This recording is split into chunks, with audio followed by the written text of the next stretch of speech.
Hello! Today I would like to talk you through my audience selection for this particular campaign and the reason why I chose it.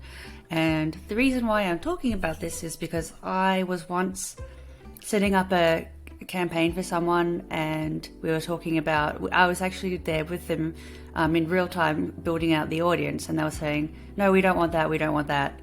And I'm going to explain why I decided to go broad with this audience and not just specific. And this applies very much to gaming events and communities, which is what this ad set and this audience is for. So let's dive right in.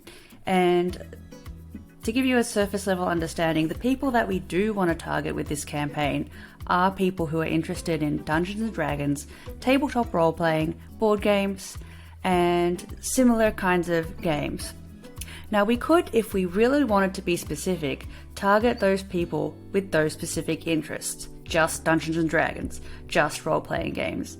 And sure, our ad will reach those people, but it won't reach many people. Why? Because our audience is in Melbourne, our event is in Melbourne, and this is quite tiny compared to the United States and the entire world of people interested in D&D. If we wanted to target all the people in the United States who like D&D, sure, maybe we could use that audience. But in this case, Melbourne's got quite a smaller population compared to that. So this is why I decided to go broad. And here's my reason why. So I have chosen interests that are adjacent to Dungeons and Dragons and gaming, such as cosplay, Buffy the Vampire Slayer, Supernova Pop Culture Expo. Why?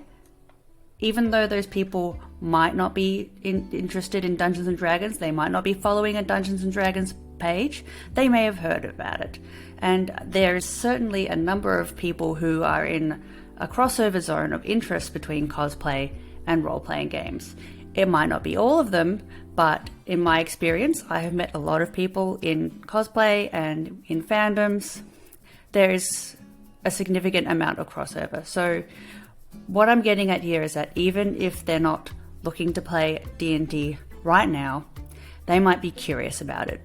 They might be curious about it in 1 week or 1 month. And we would like to give them just gentle reminders that we exist. There's an opportunity to play it, it's safe, it's inviting, there are other themes of role-playing games aside from Dungeons & Dragons. So if you're really into the vampire theme, there are role-playing games where you can play as a vampire. And it's not D&D, it's a totally different game, but it's still a lot of fun. Anyway, that's my little explanation about my audience selection for meta ads and why I chose it. If you've got any questions, please don't hesitate to reach out to my inbox. And I look forward to hearing from you and seeing you in the next video.